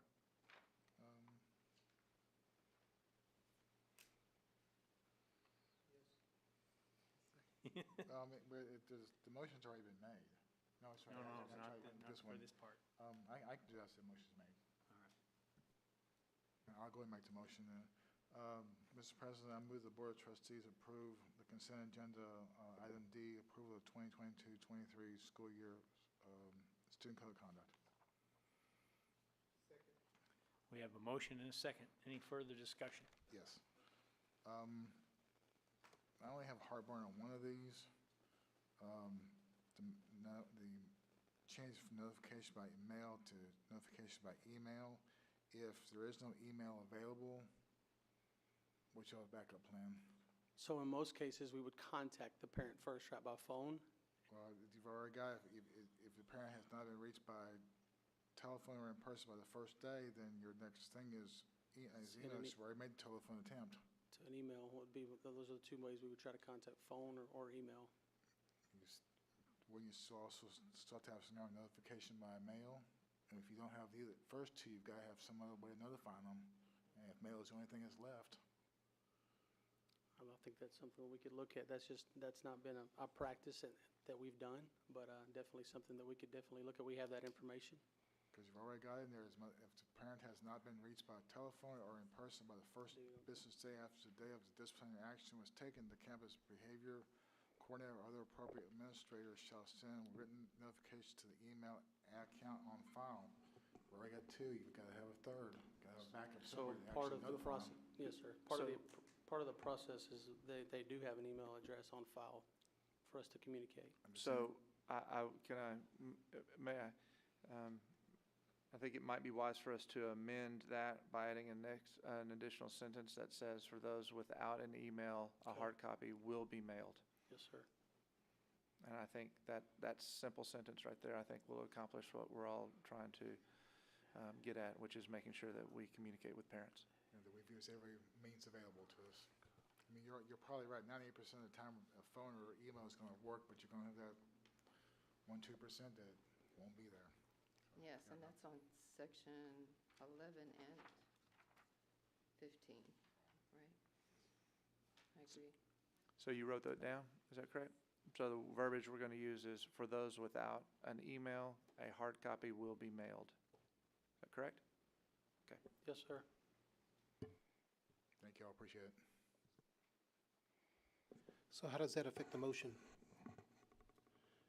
Because the motion was for this, do we have to change it to? Would you like to amend your reflect motion?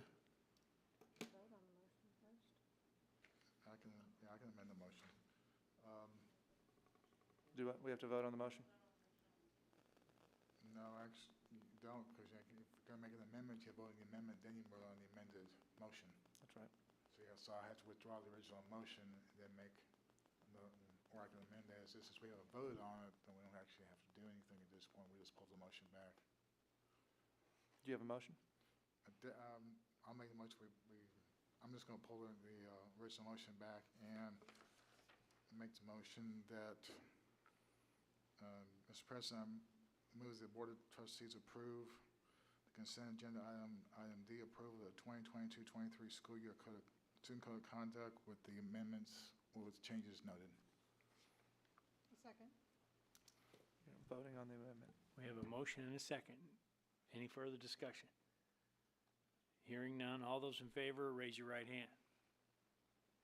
Motion passes 7-0. Thank you all very much for your work on this. Now we're on to item 8C, other action items, request for board action called for public meeting to discuss budget and proposed tax rate. Brian Moy.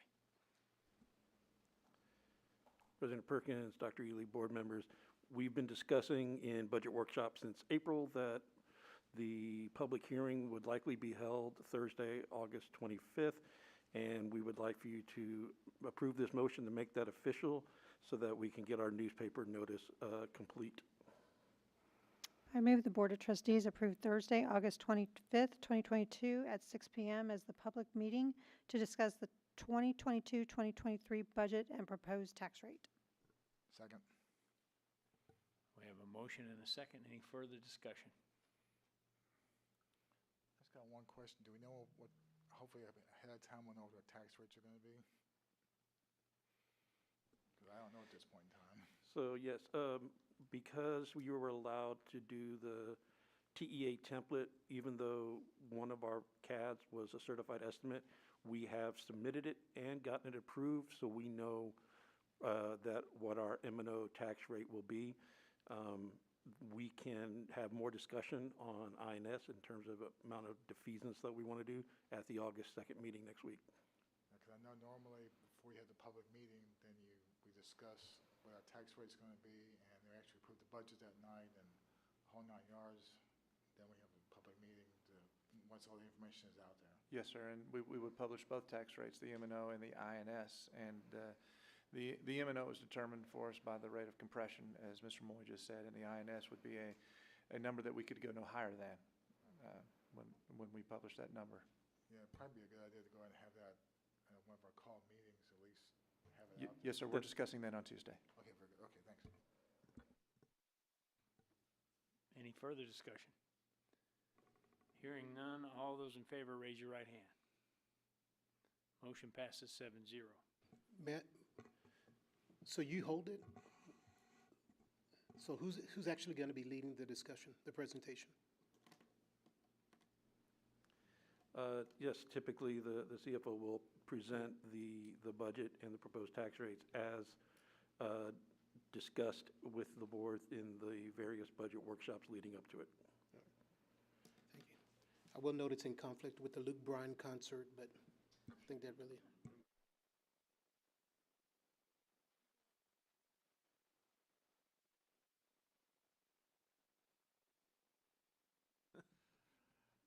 Okay. I'm not going to insult anybody by asking who's Luke Bryan. I know better than that. Next, we have item 8C2, request for board action resolution regarding support for the Schertz-Cibolo-Universal City Independent School District Education Foundation. Dina Jackson. Yes, sir. So good evening again. So yes, at this time I am just requesting action this evening on the resolution to regarding support for the Education Foundation. I move the Board of Trustees approve the resolution regarding support for the SCUC ISD Education Foundation as presented. I second. We have a motion and a second. Any further discussion? Seeing none, all those in favor, raise your right hand. Motion passes 7-0.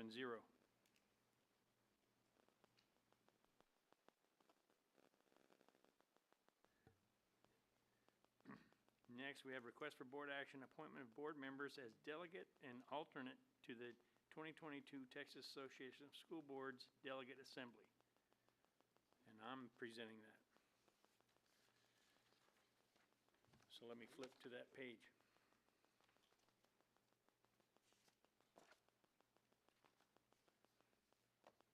Historically, the Board of Trustees has chosen one person to be the delegate and another to be the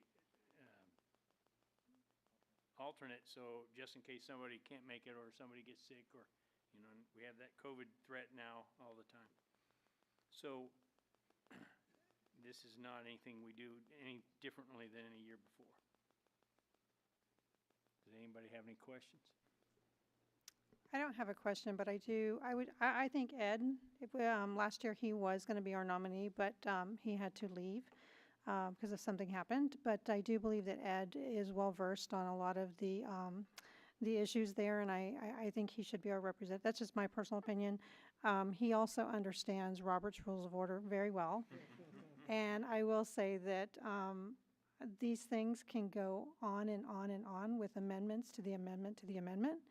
And then calling the question and calling the question to the question. And so Ed is very familiar with a lot of this, and I think he knows the issues, so I think he would make a good delegate. That's if you want to do it. I mean, I'm not telling you you have to do it, but I am. I would have no objection to be a delegate. The only thing I would ask is there is one key thing that I think is going to show up on the debate is going to be the Texas Association of School Boards membership in the National School Board Association, and what the will of the board would be as far as when that vote pops up, because I think it's probably going to come to a vote. So what the will of the board would be as far as how it would cast that particular vote. I know how I would cast it, but I'm representing the board, not myself. I believe we've talked about perhaps bringing that to a future board agenda, probably in August. Okay, that'd be perfect. Okay, then, yeah, I would have no objection to serving as delegate. Anyone want to be an alternate?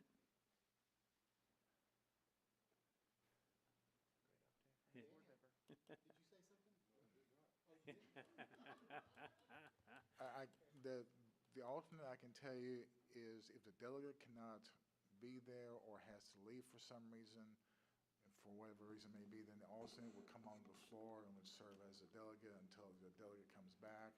So normally, unless something happens like it happened to me last year, then that would not be usually an issue, because you usually want to at least have somebody on the floor, because you're not on the, if you're not on the floor, then you can't cast a vote, so we'll be essentially unrepresented. So. No, go for it. No, I was just going to say that, just so you know, there is a, if you do decide to do this or be the alternate, that it does, I mean, I love the courses, like the individual courses that we get to go to. The sessions, you don't get to do that, and so you are tied up. I remember one year this took like from 11 to 6 p.m. So you are tied, yes, you are tied up and you don't get to go. You're like, oh man, I really wanted to go to that class. So that's just something to consider. You know, you're essentially giving them Saturday afternoon. Yes, but what you will gain in terms of what's important to the rest of the state of Texas, the issues, I think far outweighs that. I think everybody on this board already has their hours, so that's not an issue unless there's just a, you know, a session you really want to attend. But I think you're going to learn a lot. You're going to meet a lot of people. You're going to learn a lot.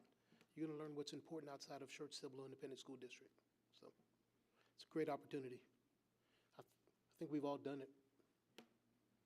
Most of us have been alternate, and many of us have been delegate, so I'm not saying it's other people's turn, but. Why don't you just start from the far right, your right? Right? Yep, and just flip a coin. Who's on the far right? You should take a coat. They keep the room at sub-zero. I think we have a volunteer. I can tell you this, before the delegate assembly, we do have a meeting. We go to a luncheon where we go over all the rules, the ground rules as far as what you can and can't do, and a little bit of Robert's rules. Usually it's put on by the Region 20 board members, so which is very informative. So, and you get a booklet that has all the agenda and all the items you're going to be discussing. So it's very comprehensive. So it's like I said, a very good learning experience, and you do get to talk to people that you may not normally get to talk to. So I recommend it highly. Wait, is that a yes or a no? Thank you. Okay, so I see Ed Finley as the delegate and Amy Thomas as the alternate. Mr. President, I move the Board of Trustees appoint the following trustees as official voting delegate and alternates to the 2022 TASB Delegate Assembly to be held in San Antonio on September 24th, 2022. Delegate will be Ed Finley, and the alternate will be Amy Thomas. I second. We have a motion and a second. Any further discussion? All those in favor, raise your right hand. Motion passes 7-0. Thank you. Thank you, volunteers.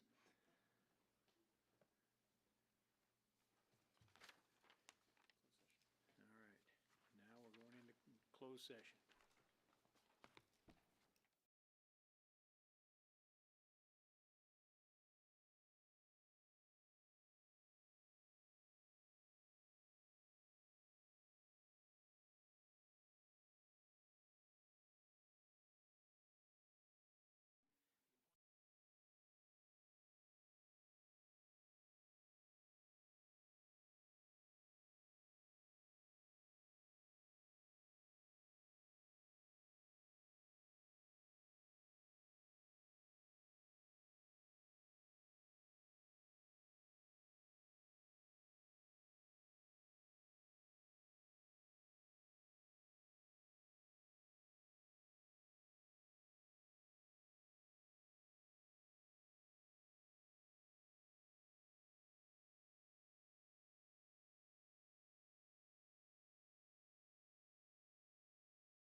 Yes, the positions on the employments list as presented in closed session are replacing positions for the 22-23 school year and funded from the general operating budget. Mr. President, I move the Board of Trustees approve the employment list as presented in closed session of contractual personnel for the 2022-2023 school year. We have a motion and a second. Any further discussion? Hearing none, all those in favor, raise your right hand. Motion passes 7-0. Next, we have board items for review and discussion. Review of the planning calendar. Okay, so first on the list, this Saturday at Shipley's at 8 o'clock, there is a breakfast with the Blue, if anyone would like to join the police department. It's off of I-35 to get to know our police folks. July 29th, central office summer hours are going to end. Yeah. All right, August 2nd, the city of Universal City will have their council meeting, if any of our board members want to go. August, oh, you're right. We'll be in our own meeting, sorry. On August 2nd, there it is, the next one on the list. We have our own meeting. August 3rd is going to be the Inspire Academy luncheon, which is going to be in Green. I'm sorry, I went to Germany, it's Grün. It is from 12:30 to 2. On August 4th is Convocation at Embassy Suites in San Marcos. August 4th is the City of St. Hedwig City Council meeting. August 9th is going to be the Tri-County Luncheon. There are 2 seats available. On August 9th is the City of Schertz Council meeting. August 9th again is the City of Cibolo Council meeting. August 11th is the first day of school. Yay! It is also the Northeast Partnership Luncheon. There is 1 seat available. On August 16th is the Chamber Luncheon, and there are 2 seats available. August 16th is our regular board meeting, and August the 19th is the Caterpillar Bowl, the Chamber Bowl. This is the event that benefits our DECA students, and we will be up in New Braunfels bowling. There are several of us that are going to bowl. Team? We do. I'm lacking money from only one individual. Yeah, that's he's not pointing at Yes. you. I'm not pointing. I hope you've been practicing, Jerry. On I August. gotta get my CFO to write me a check.